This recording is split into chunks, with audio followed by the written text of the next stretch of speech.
कहानी की शुरुआत में हमें एक बीच पार्टी का सीन दिखाया जाता है, जहाँ पर कुछ लोग पार्टी कर रहे होते हैं। उसी दौरान मिच उन सब का फोन रखवा लेता है, जिससे वो लोग किसी का वीडियो बनाकर इंटरनेट पर न डाल सकें। फिर उन्हें एक अजीब सी क्रीपी चीज मिलती है, जिसे वो लोग तोड़ देते हैं। वहाँ पर मौजूद सारे लोग रात भर काफी मस्ती करते हैं। फिर अगले दिन हम केली को देखते जो सोकर उठती है। उसे वहाँ पर कुछ अजीब लगता है। इसी दौरान वहाँ कार में सोए हुए बाकी लोग भी उठ जाते हैं और यहाँ पर हम देखते हैं कि चैंडा उठते ही जोना को किस करने लगती है। इस पर वो उसे रोकता है और वो लोग टेबल पर सो रही मार्सा को जगाने की कोशिश करते हैं, जो कि पूरी तरह से नेक्ड होती है और जागने के बाद उसे उल्टियाँ होने लगती हैं। तभी केली की नजर रेत पर बैठी हुई एक चिड़िया पर पड़ती है। इसे बैठे बैठे ही वो रेत अपने अंदर समा लेती है। ये देखकर केली बहुत घबरा जाती है और वो मार्सा को रेत पर पैर रखने के लिए मना करती है, लेकिन मार्सा काफी परेशान होने की वजह से ध्यान नहीं देती और अपने पैर रेत पर रख देती है। इससे उसके पैर रेत में फंस जाते हैं और वो उन्हें निकालने की काफी कोशिश करती है। इससे उसके हाथ भी उस रेत में फंस जाते हैं और वो डर कर चिल्लाने लगती है, जिसे देखकर वहाँ मौजूद सभी लोग शॉक्ड हो जाते हैं और वैंस उसे इस कंडीशन में देखकर रोनी के मना करने के बावजूद उसकी तरफ भागता है, लेकिन रेत में फंसने की वजह से वो गिर जाता है और चिल्लाने लगता है। तभी जोना उसकी हेल्प के लिए कार स्टार्ट करने की कोशिश करता है, लेकिन वो स्टार्ट नहीं होती। फिर मिच उसकी तरफ रस्सी फेंकता है, जिसे पकड़कर वो सब बच सके, लेकिन अब बहुत देर हो चुकी थी, क्योंकि वैंस को रेत पूरी तरीके से खा रही होती है और उसका चेहरा धीरे धीरे करके गलता जा रहा था। इससे उसे बहुत ज्यादा पेन हो रहा था और देखते ही देखते उसका पूरा शरीर रेत के अंदर समा जाता है और वहाँ पर मौजूद किसी को भी ये समझ नहीं आ रहा होता कि वहाँ पर क्या हो रहा है। अब तक ये लोग बहुत डर जाते हैं, जिसके बाद मिच उन सबको ये विश्वास दिलाने की कोशिश करता है कि वैंस भले ही मर गया है, लेकिन वो सब ठीक ठाक है और यहाँ से बचकर निकल जाएंगे। इसके बाद वो जोना को कार स्टार्ट करने के लिए कहता है, लेकिन यहाँ पर काफी कोशिशों के बाद भी कार स्टार्ट नहीं होती। फिर केली रेत में अपने हाथ ऊपर से दिखाती है, इससे रेत में अजीब सी हलचल होने लगती है। फिर हम गिलबर्ट को देखते हैं, जो ट्रैश कैन में फंसा हुआ होता है। वो जगने के बाद उन सबको आवाज देने लगता है, इससे वो उसे बाहर निकाल सके, लेकिन वो उसे हिलने के लिए मना करते हैं और कहते हैं कि इस रेत में कुछ है, अगर तुम इसमें गिर गए तो मारे जाओगे। लेकिन उसे इस बात पर यकीन नहीं होता और लगता है कि वो उसके साथ मजाक कर रहे हैं। पर मिच उसे विश्वास दिलाता है कि उनके पास 2 घंटे के अंदर हेल्प आने वाली है, इसीलिए उसे सिर्फ थोड़ी देर इंतजार करना है। इससे वो मान जाता है। फिर जब केली उससे पूछती कि उसने ऐसा क्यों किया, तो वो बताता है कि इससे उसके पास एक उम्मीद होगी, क्योंकि बिना किसी उम्मीद के एक ट्रैश कैन में फंसे रहना उसके लिए नामुमकिन हो जाएगा। अब ये लोग वैसे ही काफी देर तक पड़े हुए थे, तो केली उन लोगों से पूछती कि कल हमने इसी रेत में पार्टी की है, कल सब कुछ ठीक ठाक था, लेकिन आज ये रेत बिल्कुल बदल गई है। उसी समय वो लोग ध्यान देते हैं कि उन लोगों के अलावा पार्टी में मौजूद सारे लोग मारे जा चुके हैं और वो भी इसीलिए बच गए क्योंकि वो रेत के कांटेक्ट में नहीं है। ये जानकर सब बहुत ज्यादा दुखी होते हैं। इधर गिलबर्ट को बहुत ज्यादा पेन हो रहा था, इससे वो उन लोगों पर चिल्लाने लगता है और कहता है कि मुझे यहाँ से बाहर निकालो। इस पर जोना उसे समझाता है और उसे सनस्क्रीन लगाने के लिए देता है, जिससे उसे धूप से कुछ राहत मिल सके। उसी समय उन लोगों की नजर उस क्रीपी चीज के एक हिस्से पर पड़ती है जो उन्हें रात को मिली थी। वो अब 2 टुकड़ों में दिख रही थी। इसे देखकर उन्हें पता चलता है कि वो एक अंडा था। इससे उन्हें ये बात कंफर्म हो जाती है कि संडे से कोई न कोई मॉन्स्टर निकला है और उसी वजह से रेत के संपर्क में आने से लोग मारे जा रहे हैं। इसके बाद उस मॉन्स्टर का आकार यानी कि साइज जानने के लिए केली हॉट डॉग फेंक कर चेक करती है, तो इस दौरान उन्हें पता चलता है कि वो काफी बड़ा है और दूर तक फैला हुआ है। जोना वहाँ जाने के लिए कहता है, लेकिन उसे चैंडा मना करती है और रोनी उसे समझाने की कोशिश करती है कि यहाँ पर काफी देर तक कोई नहीं आने वाला, क्योंकि बाकी लोग जो गायब है उन्हें भी कोई देखने नहीं आया। इसके बाद जोना स्केटबोर्ड की मदद से आगे बढ़ना शुरू करता है और उसका ये आइडिया काम कर जाता है, लेकिन जब वो किसी तरह से टेबल तक पहुँचता है तो उसी दौरान उसका स्केटबोर्ड खिसकने लगता है। हालांकि वो संभलने की काफी कोशिश करता है, तभी रेत से कुछ खतरनाक रोए निकलने लगते हैं जो उसके पेट पर हमला कर देते हैं, लेकिन वो हिम्मत नहीं हारता और किसी तरह से टेबल पर चढ़ जाता है। पर उसी समय उसकी नजर अपने पेट पर पड़ती है, जो बुरी तरीके से घायल हो गया था।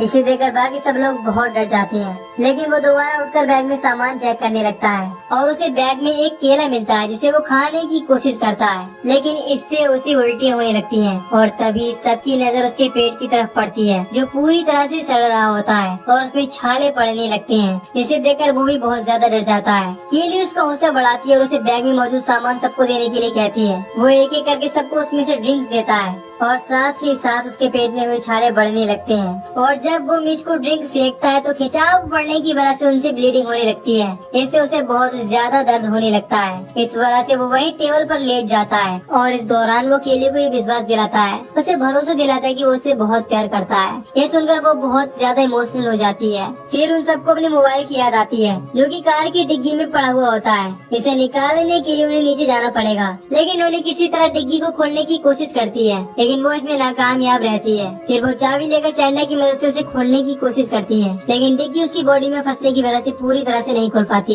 जिससे चैंडा को लगता है कि रोनी डिग्गी नहीं खोल पाएगी। और रोनी भी कहती कि मुझे इसको पूरा खोलने के लिए सहारा चाहिए, क्योंकि वो वहाँ पर खड़ी नहीं रह सकती।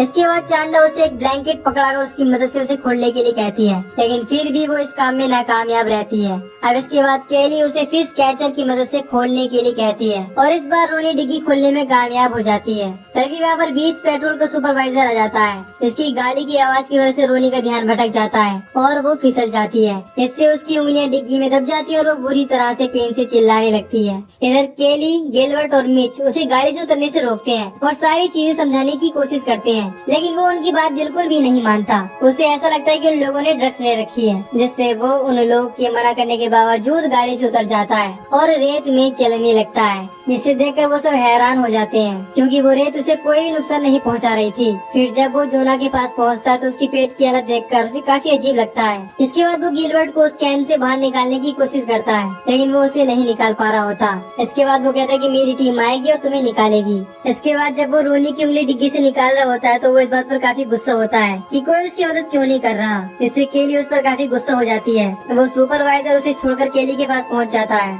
जहाँ पर केली उसे बताने की कोशिश करती है कि उसके 2 दोस्त पहले ही मारे जा चुके हैं। अब ये जानकर वो उनकी डेड बॉडी के बारे में पूछता है। इसके बाद केली उसे बताती है कि इस रेत ने उनकी डेड बॉडी को पूरी तरह से खा लिया है। ये सुनकर वो काफी गुस्सा होता है और केली और मिच को नीचे बुलाता है। केली उसे समझाने की कोशिश करती है कि उनका वहाँ आना सेफ नहीं है, लेकिन सुपरवाइजर इसके लिए नहीं मानता और अपनी गन निकालने की कोशिश करता है। उसी समय उसकी चाबी रेत में गिर जाती है, इसे केली उठाने के लिए मना करती है, लेकिन इससे पहले वो चाबी उठाता उसके हाथ रेत में फंस जाती है और ये सब देखकर वो बहुत ज्यादा डर जाता है। उसी समय केली उसके हाथ में मौजूद पेपर स्प्रे देकर उसे रेत पर स्प्रे करने के लिए कहती है और जब वो उसे स्प्रे करता है और अपने हाथ वापस से निकालने की कोशिश करता है तो उसका हाथ अलग हो जाता है। इसे देखकर वो चिल्लाने लगता है और रेत में गिर जाता है। तभी केली उसके पास जाकर वो स्प्रे उठा लेती है और वो सुपरवाइजर देखते देखते रेत में समा जाता है। इसके बाद मिच कहता है कि उसे यहाँ से निकलने के लिए टॉवल चाहिए, क्योंकि ये भी उसने देखा कि सुपरवाइजर अपने जूतों की मदद से रेत में चल सकता था। अब इसके बाद वो टॉवल्स लेने की कोशिश करता है, लेकिन रेलिंग गिरने की वजह से वो रेत में गिर जाता है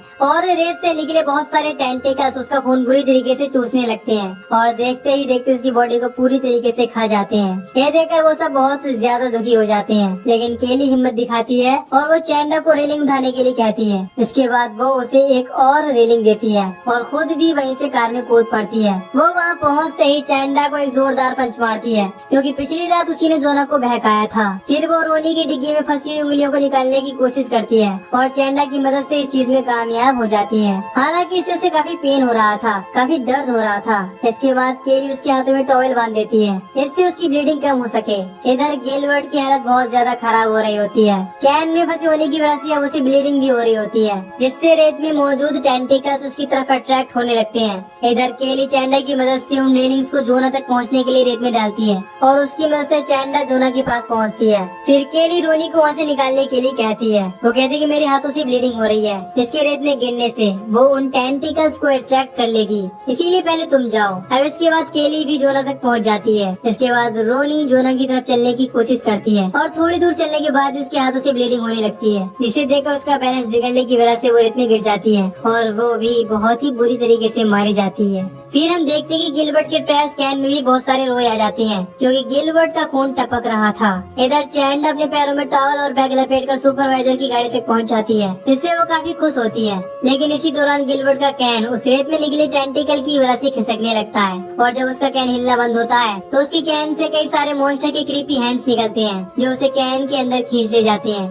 और वो भी मारा जाता है। इससे हमें ये भी पता चलता है कि धीरे धीरे वो मॉन्स्टर बड़ा और स्ट्रॉन्ग भी हो रहा है। तभी वो मॉन्स्टर गाड़ी पर भी हमला कर देता है, जिससे चैंडा गाड़ी पर ही स्लिप हो जाती है और गिरने की वजह से बेहोश हो जाती है। इससे केली बहुत परेशान हो जाती है। इसके बाद बड़ी मुश्किलों के बाद चैंडा रात में जागती है और वो एयर बाथ टब की मदद से जोना को कार के अंदर बिठा लेती है। लेकिन जब केली कार के अंदर आती है तो उसी समय मॉन्स्टर उस पर अटैक कर देता है और गाड़ी का गेट बंद कर देता है। इसके बाद केली गाड़ी के ऊपर चढ़ जाती है। तभी उसे गैसोलीन का एक ऑयल कैन मिल जाता है, लेकिन जैसे ही वो उसे उठाती है वो मॉन्स्टर उससे कैन छीन लेता है। इसके बाद वो दूसरा टैंक उठाकर गाड़ी की चारों तरफ रेत में डालती है और लाइटर की मदद से वहाँ आग लगा देती है और ऑयल गिरने की वजह से उस मॉन्स्टर के ऊपर भी आग लग जाती है। इससे वो बुरी तरह से जलने लगता है। लेकिन जब वो गाड़ी के अंदर जाती है तो वो मॉन्स्टर गाड़ी का गेट खोलने की कोशिश करता है। केली गेट को बंद कर लेती है। फिर वो मॉन्स्टर धीरे धीरे शांत हो जाता है और उन लोगों को नींद आ जाती है। अगली सुबह वहाँ पर एक आदमी आता है जो उन्हें उठाता है और इस समय जब केली गाड़ी से बाहर निकलती है वो काफी डर रही होती है।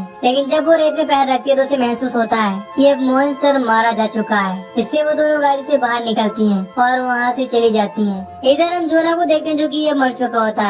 फिर हमें दिखाया जाता है कि अब वो मॉन्स्टर समुद्र में है और शहर की तरफ बढ़ रहा है और यहीं पर ये मूवी खत्म हो जाती है।